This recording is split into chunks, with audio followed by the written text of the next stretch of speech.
जन्माद्यस्येतोऽन्वयाततितरतश्चार्थेषु विघ्नस्वराट् तेने ब्रह्महृदायादिकवये मुह्यन्ते सूरयः तेजो वारिमृदां यथा विनिमयो यत्र त्रिसर्गो मृषा धाम्ना स्वेन सदा निरस्तकहतं सत्यं परं धीमहि धर्मः प्रोचितकैतवोऽत्र परमो निर्मत्सराणां सतां वेद्यं वास्तवमत्र वस्तु शिवदं तापत्रयोन्मूलनं श्रीमद्भागवते महामुनिकृते किं वा परैरीश्वरः सद्यो हृद्यवरुध्यते प्रकृतिभिः शुश्रूषिभिः तत्क्षणात् निगमकल्पतरोर्गलितं फलं सुखमुखादमृतद्रवसंयुतं पिबत भागवतं रसम् आलयम् मुहुरहो रसिका भुवि भावुकाः यं प्रव्रजन्तमनुपेत्य मपेतकृत्यं द्वैपायनो विरहकातराजुहाव पुत्रेति तन्मयतया तरवोऽभिनेदुः तं सर्वभूतहृदयं मुनिमानतोऽस्मि दिजस्तयोस्तं महिमानमद्भुतं संलक्ष्य राजन् अतिमानुषीमितिं सम्मन्त्र्य पत्न्या सह महार्णवेन्द्रं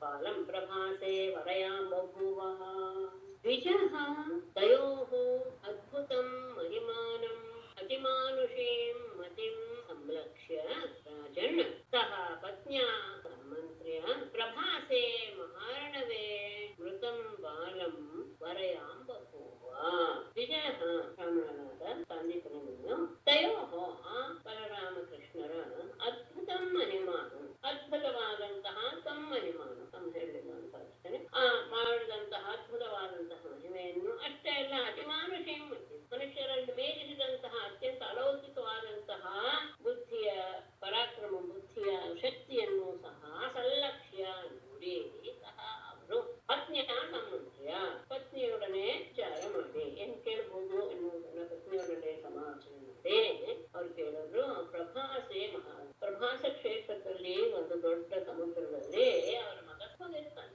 ಮೃತಂಬಾಲಂ ಸುತ್ತು ಹೋದಂತ ನನ್ನ ಮಗನನ್ನ ನೀನು ಬರೆಯಂಬುವ ತಂದುಕೊಡಬೇಕು ಎನ್ನುವುದೇ ಗುರುದಕ್ಷಿಣೆ ಎನ್ನುವ ರೀತಿಯಲ್ಲಿ ಕೇಳಿ ಅವರು ಅಲ್ಲಿವರೆಗೂ ಮಾಡಿದಂತಹ ಅದ್ಭುತವಾದಂತಹ ಕಾರ್ಯಗಳನ್ನೆಲ್ಲ ನೋಡಿದ್ರು ಅವರ ಶಕ್ತಿಯನ್ನ ಗಮನಿಸಿದ್ರು ಇದೆಲ್ಲ ನೋಡಿ ಅವರು ಅತ್ಯಂತ ವಿಚಿತ್ರವಾದಂತಹ ಒಳ್ಳೆಯ ಏನು ದೈವಿ ಶಕ್ತಿಯನ್ನು ಹೊಂದಿದ್ದಾರೆ ಅಂತ ಭಾವಿಸಿ ಪತ್ನಿಯವರನ್ನೇ ಸಮಾಲೋಚನೆ ಮಾಡಿದಂತಹ ಸಾಂದಿಜ್ಞಗಳು ಪ್ರಭಾಸ ಕ್ಷೇತ್ರದ ಮಹಾಸಾಗರದಲ್ಲಿ ಮುಳುಗಿ ಹೋದಂತಹ ತನ್ನ ಮಗನಿತ್ತು ಹೋದಂತಹ ತನ್ನ ಮಗನನ್ನ ತಂದುಕೊಡ್ಬೇಕು ಎನ್ನುವ ಗುರುದಕ್ಷಿಣೆಗೆ ಒಪ್ಪಿಕೊಂಡ್ರು ತಥೇತ್ಯಥಾರುಹ್ಯ ಮಹಾರಥೌತಂ ಪ್ರಭಾಸಮಾಸಾದ್ಯ ದುರಂತ ವಿಕ್ರಮಂ ವೇಲಾಮುಪವ್ರಜ್ಯ ವಿಷೀದತು ಕ್ಷಣಂ ಸಿಂಧುರ್ವಿದಿತ್ವಾರ್ಹಣಂ ಆಹರತ್ತಯೋಃ ತಥಾ ಇತಿ ಅಥ ಮಹಾರಥೌ ದುರಂತ ವಿಕ್ರಮೌ ರಥಂ ಆರುಹ್ಯ ಪ್ರಭಾಸಂ ಆಸಾದ್ಯ ವೇಲಾಂ ಉಪವ್ರಜ್ಯ ಕ್ಷಣಂ ನಿಷೇಧತುಃ ಸಿಂಧುಃ ವಿಜಿತ್ವಾ ತಯೋಃ ಅರ್ಹಣಂ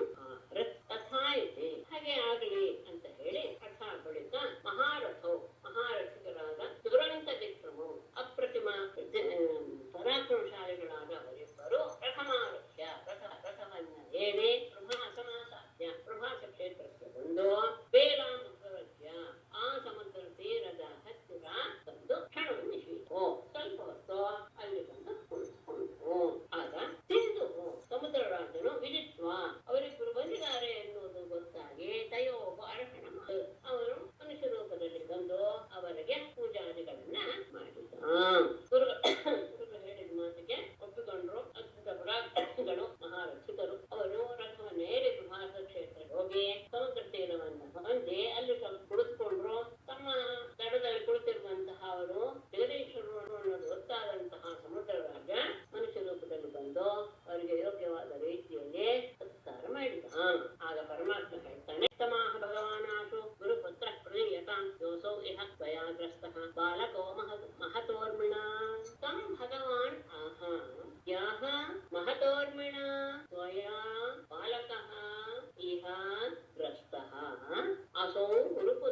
ಶಂಕರೂಪಧರ, ಶಂಕರೂಪದಿಂದ ಎತ್ತುಕೊಂಡಂತಹ ಅಸುರನು ಜಲಚರ ನೀರಿನಲ್ಲಿಯೇ ಇದ್ದುಕೊಂಡು ಅಂತಹ ಒಳಗೆ ಇದ್ದಾನೆ, ಅಂದ್ರೆ ಅವನು ನೀರಿನಲ್ಲಿಯೇ ಇದ್ದಾನೆ. ಪೇನೂನ ಆದಂತಹ ಅವನು ನಿಜವಾಗಿ ಆ ಹುಡುಗನನ್ನ ಹೊತ್ಕೊಂಡು ಹೋಗಿರ್ಬೇಕು ಅಥವಾ ಕರ್ಕೊಂಡು ಹೋಗಿರ್ಬೇಕು ಅಂತ ಹೇಳಿದ. ದಕ್ಷತ್ವ ಆ ಸಮುದ್ರರಾಜನ ಮಾತನ್ನು ಕೇಳಿ ಪ್ರಭು ಪರಮಾತ್ಮನು ಸತ್ವರಂ ಕೂಡಲೇ ಜಲಮಾವೇಶ್ಯ ನೀರೊಳಗೆ ಪ್ರವೇಶ ಮಾಡಿ ಸಂಹತ್ವ ಆ ಪಂಚಜನ ಎನ್ನುವಂತಹ ಶಂಖದಲ್ಲಿ ರೂಪದಲ್ಲಿರುವಂತಹ ಆ ಕೊಂದು, ಆದರೆ ಉದರೆ ಅವನ ಹೊಟ್ಟೆಯಲ್ಲಿ ಹುಡುಗನನ್ನ ಅವನು ಕಾಣಲಿಲ್ಲ.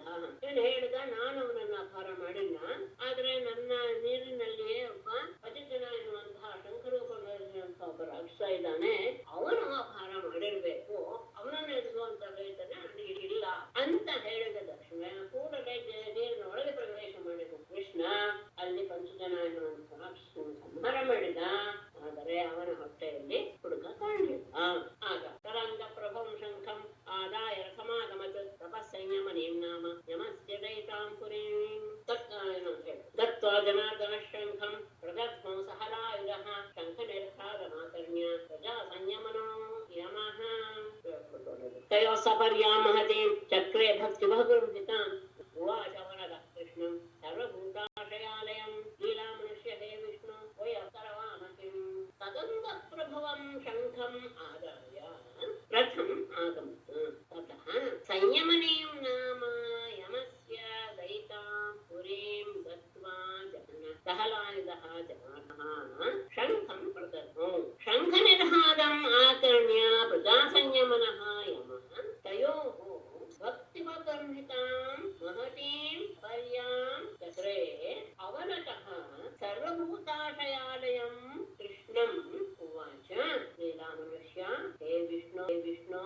ಇವಯೋಃ ಕಿಂ ಕರವ ತರಂಗ ಪ್ರಭಂ ಅವನ ಶರೀರದಿಂದ ಉಂಟಾದಂತಹ ಶಂಖಮಾತಯ ಶಂಖವನ್ನ ತೆಗೆದುಕೊಂಡು ರಥಂ ಆಗಮತ್. ಅದಕ್ಕೆ ಅವನ ಶಂಖ ಪಂಚಜನನಿಂದ ಹುಟ್ಟಿದ್ದರಿಂದ ಪಂಚಜನ ಆ ಶಂಖವನ್ನು ತೆಗೆದುಕೊಂಡು ರಥದ ಹತ್ತಿರ ತಟಃ ಸಂಯಮನೀಂ ನಾಮ ಬಳಿಕ ಸಂಯಮನಿ ಎನ್ನುವ ಹೆಸರಿನ ಯಮಸ್ಯ ದೈತಾಂ ಪುರೀಂ ಯಮನಿಗೆ ಅತ್ಯಂತ ಪ್ರಿಯವಾದಂತಹ ಪಟ್ಟಣಕ್ಕೆ ಗತ್ವಾ ಹೋಗಿ ಸಹಲಾಯುಧಃ ಜನಾರ್ದನಃ ಬಲರಾಮನೊಡನೆ ಕೂಡಿದಂತಹ ಕೃಷ್ಣನು ಶಂಖಂ ಪ್ರದತ್ಮೋ ಜೋರಾಗಿ ಆ ಶಂಖವನ್ನ ಕೂತು ಶಂಖ ನಿರ್ಹಾರಂ ಆಕರ್ಣ್ಯ ಆ ಶಂಖದ ಧ್ವನಿಯನ್ನ ಕೇಳಿದ ಕೂಡಲೇ ಪ್ರಜಾ ಸಂಯಮನಃ ಯಮಃ ಪ್ರಜೆಗಳನ್ನೆಲ್ಲ ನಾಶ ಮಾಡುವಂತಹ ಅಂದ್ರೆ ಅವರ ಅಂತ್ಯವನ್ನು ಮಾಡುವಂತಹ ಯಮನು ತಯೋಃ ಅವರೊಬ್ಬರಿಗೆ ಭಕ್ತಿ ಬ್ರಹ್ಮಿತ ಭಕ್ತಿಯಿಂದ ಅತ್ಯಂತ ಭಕ್ತಿ ಭಾವದಿಂದ ಕೂಡಿದವನಾಗಿ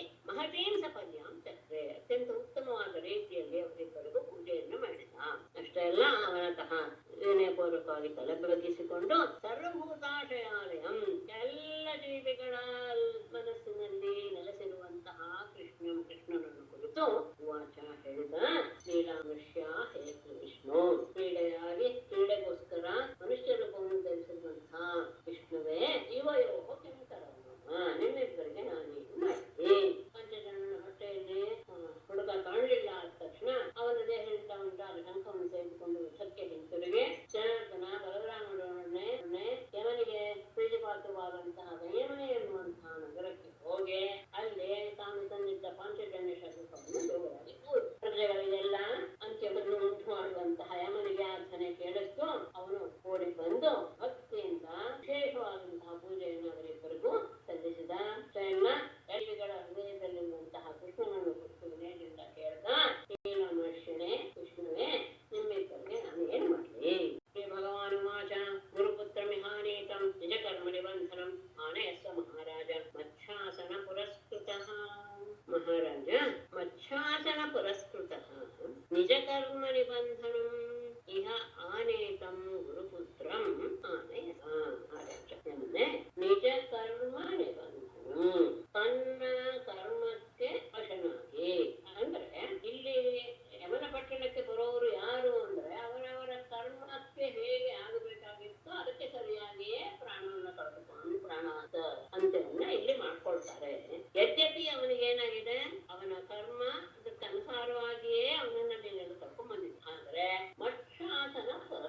ಆನೆಯತ್ತ ಕರೆದುಕೊಂಡು ಬಾ ಅಂತ ಹೇಳು. ಕರ್ಮಾನುಸಾರವಾಗಿಯೇ ನೀನು ಅವನನ್ನ ಕರ್ಕೊಂಡ್ ಬಂದಿದ್ಯಾ, ಹೌದು. ಆದರೆ ಈಗ ನೀನು ನಾನು ಆಜ್ಞೆ ಮಾಡ್ತಾ ಇದ್ದೇನೆ, ಹಾಗಾಗಿ ಅವನನ್ನು ನೀನು ನನಗೆ ಈಗ ತಂದು ಒಪ್ಪಿಸು ಎಂಬುದೇ.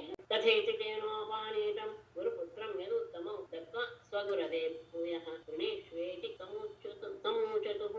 ತಥಾ ಇತಿ ತೇನ ಉಪಾನೀತಂ ಗುರುಪುತ್ರಂ ಯದುತ್ತಮೌ ಸ್ವಗುರವೇ ದತ್ವಾ ಭೂಯಃ ಋಣೇಶ್ವ ಇತಿ ಕಮೂಚೋ. ತಥಾ ಇತಿ ಹಾಗೆ ಆಗಲಿ ಅಂತ ಯಮನು ಒಪ್ಪಿಕೊಂಡ. ತೇನ ಉಪಾನೀತಂ ಯಮರಾಜನಿಂದ ಕರೆಸಲ್ಪಟ್ಟಂತಹ ಗುರುಪುತ್ರಂ ಆ ಗುರುವಿನ ಮಗನನ್ನ ಯದುತ್ತಮೌ ಕೃಷ್ಣ ಬಲರಾಮರಿಬ್ಬರು ಸಹ ಕರೆದುಕೊಂಡು ಬಂದು ಸ್ವಗುರವೇ ತಮ್ಮ ಗುರುಗಳಿಗೆ ಅವನನ್ನು ಒಪ್ಪಿಸಿ ಭೂಯಃ ಋಣೇಶ್ವ ಇನ್ನು ಏನಾದ್ರೂ ಬೇಕಾದ್ರೆ ಕೇಳಿ, ವರವನ್ನು ಬಯಸೋದಾದ್ರೆ ಕೇಳಿ ಅಂತ ಇತಿ ಕಮ್ಮುಚ್ಚು ಮತ್ತೆ ಅವರನ್ನ ವಿನಯಪೂರ್ವವಾಗಿ ಕೇಳ್ಕೊಂಡು ಯಮ ಆಯ್ತು ಅಂತ ಗುರುಪುತ್ರನನ್ನ ತಂದು ಒಪ್ಪಿಸಿದ. ಇವರಿಬ್ಬರೂ ಸಹ ಬಾಲಕನನ್ನು ತಂದು ತಮ್ಮ ಗುರುವಿಗೆ ಒಪ್ಪಿಸಿ ತಗೊಳ್ಳಿ ಅಂತ ಹೇಳಿ ಬೇರೆ ಏನಾದ್ರೂ ವರವನ್ನು ಬೇಕಾದ್ರೂ ಕೇಳಿ ಕೊಡ್ತೇನೆ ಕೇಳ್ತೇನೆ. ಆಗ ಗಚ್ಚತಂ ಸ್ವಗೃಹಂ ವೀರೌ ಕೀರ್ತಿರ್ವಾಮಸ್ತು ಪಾವನಿ ಛಂದಾಂಸಿ ಅಯಾತಯಾಮಾನಿ ಭವಂತ್ವಿಹ ಪರತ್ರ ಚ. ವೀರೌ ಸ್ವಗೃಹಂ ಗಚ್ಚತ ವಾಂ ಪಾವನಿ ಕೀರ್ತಿ ಅಸು ಅಯಾ ಛಂದಾಂಸಿ ಇಹ ಪರತ್ರ ಚ ಅಯಾತಯಾಮಾನಿ. ವೀರೌ ವೀರರಾದ ರಾಮಕೃಷ್ಣರೇ ಸ್ವಗೃಹಂ ಗಚ್ಚಂ ಇದೀಗ ನೀವಿಬ್ರು ಸಹ ಈಗ ನಿಮ್ಮ ಮನೆಗಳಿಗೆ ಹೋಗಿ ವಾಂ ನಿಮ್ಮಿಬ್ಬರ ಕೀರ್ತಿ ಪಾವನಿ ಅಸ್ತು. ನಿಮ್ಮಿಬ್ಬರಕ್ಕೆ ಕೀರ್ತಿ ಅನ್ನೋದು ಬಹಳ ಪವಿತ್ರವಾಗಿ ಇರಲಿ, ಅಂದ್ರೆ ಯಾವಾಗಲೂ ಸಹ ಶ್ರೇಷ್ಠವಾದ ಕೀರ್ತಿ ನಿಮಗೆ ಉಂಟಾಗಲಿ. ಮತ್ತೆ ಛಂದಾಂಸಿ ನೀವು ಕಲಿತಂತಹ ಎಲ್ಲ ವಿದ್ಯೆಯು ಈಗ ಪರತ್ರಚ ಇಲ್ಲಿದ್ದಾಗ್ಲೂ ಪರಲೋಕದಲ್ಲಿಯೂ ಸಹ ಯಾವಾಗ್ಲೂ ಅಯಾತಯಾಮಾನಿ ಯಾವಾಗ್ಲೂ ಸಹ ಹೊಸದಾಗಿಯೇ ಅಂದ್ರೆ ಯಾವಾಗ್ಲೂ ಶಕ್ತಿಶಾಲಿಯಾಗಿಯೇ ಭಗವಂತು ಇರಲಿ. ಅಂದ್ರೆ ಅದು ಯಾವತ್ತೂ ಸಹ ಮರೆಯದೇ ಇರಲಿ. ಈ ಲೋಕದಲ್ಲಾಗ್ಲಿ ಪರಲೋಕದಲ್ಲಾಗ್ಲಿ ಆ ವಿದ್ಯೆಯೋ ಯಾವಾಗ್ಲೂ ನಿತ್ಯ ನೂತನವಾಗಿರಲಿ ಅಂತ ಅವರಿಬ್ಬರಿಗೆ ಮನೆಗೆ ಹೋಗಕ್ಕೆ ಅಪ್ಪನನ್ನು ಕೊಟ್ಟು ಕೀರ್ತಿಶಾಲಿಗಳಾಗಿ ಎಂದು ಆಶೀರ್ವಾದ ಮಾಡಿ ಕಳಿಸ್ತಾರೆ.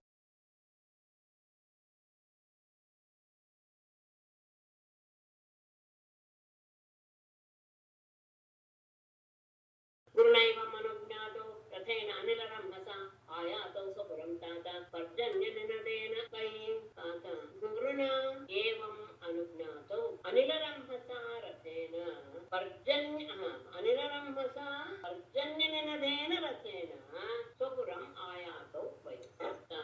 ಪರೀಕ್ಷಿತನೇ ಗುರುವಿನಿಂದ ಏವಂ ಈ ರೀತಿಯಾಗಿ ಅನುಜ್ಞಾತೌ ಅನುಮತಿಯನ್ನ ಪಡೆದಂತಹ ಅವರಿಬ್ಬರು ಅನಿಲರಂಭಸ ವಾಯುವಿನಷ್ಟು ವೇಗದಿಂದ ಮತ್ತು ಪರ್ಜನ್ಯನಿರದೇನ ಮೋಡದ ಹಾಗೆ ಶಬ್ದ ಮಾಡುವಂತಹ ರಥೇನದಿಂದ ಸ್ವಪುರಂ ಆಯಿತು ತಮ್ಮ ಪಟ್ಟಣವಾದಂತಹ ಮಥುರೆಗೆ ಬಂದರು.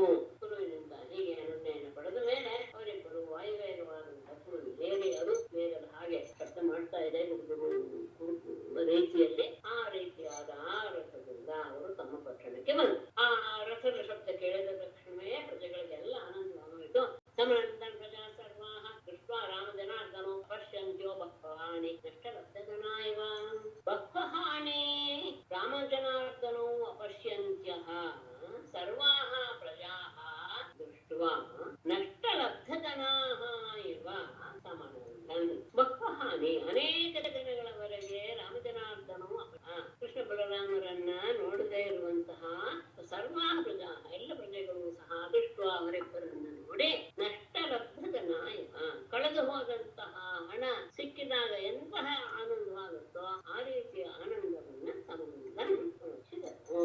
ಹೋದ ದಿನಗಳಿಂದ ಅವರಿಬ್ಬರನ್ನ ನೋಡಿರಲಿಲ್ಲ, 64 ಜನ ಅಂತ ಆಯ್ತು ಹೇಳ್ತಂದ್ರ ಮೇಲೆ ಹಾಗೆ ಕಾಣದೇ ಇದ್ದಂತಹ ಅವರನ್ನ ನೋಡಿದಾಗ ಎಲ್ಲ ಪ್ರಜೆಗಳಿಗೂ ಸಹ ಬಹಳ ಆನಂದವಾಗೋಯ್ತು. ಆನಂದದ ಇದು ಪರಾಕಾಷ್ಠ ಎಷ್ಟು ಅಂತ ಹೇಳ್ತಾರೆ. ಕಳೆದು ಹೋದಂತಹ ಐಶ್ವರ್ಯ ಮತ್ತೆ ಸಿಕ್ಕಿದ್ರೆ ಎಷ್ಟು ಆನಂದವಾಗುತ್ತೆ ಮನುಷ್ಯನಿಗೆ, ಎಷ್ಟು ಆನಂದ. ಸಮನಂದನ್ ಪ್ರಜಾ ಸರ್ವಾಹ ದೃಷ್ಟ್ವಾ ರಾಮಜನಾರ್ದನೋ ಅಪಶ್ಯಂತ್ಯೋ ಬಹ್ವಹಾನಿ ನಷ್ಟಲಬ್ಧಧನಾಯವ. ಶ್ರೀಮದ್ಭಾಗವತೆ ಮಹಾಪುರಾಣೆ ದಶಮಸ್ಕಂಧೆ ಪೂರ್ವಾರ್ಧೆ ಗುರುಪುತ್ರಾನಯನಂ ನಾಮ ಪಂಚಚತ್ವಾರಿಂಶೋऽಧ್ಯಾಯಃ. ನಾರಾಯಣಂ ನಮಸ್ಕೃತ್ಯ ನರಂ ಚೈವ ನರೋತ್ತಮಂ ದೇವೀಂ ಸರಸ್ವತೀಂ ವ್ಯಾಸಂ ತತೋ ಜಯಮುದೀರಯೇತ್. ಸರ್ವೇ ಭವಂತು ಸುಖಿನಃ, ಸರ್ವೇ ಸಂತು ನಿರಾಮಯಾಃ, ಸರ್ವೇ ಭದ್ರಾಣಿ ಪಶ್ಯಂತು, ಮಾ ಕಶ್ಚಿತ್ ಭವೇತ್. ಧನ್ಯವಾದಗಳು. ಧನ್ಯವಾದಗಳು. ಧನ್ಯವಾದಗಳು. ನಮಸ್ತೆ.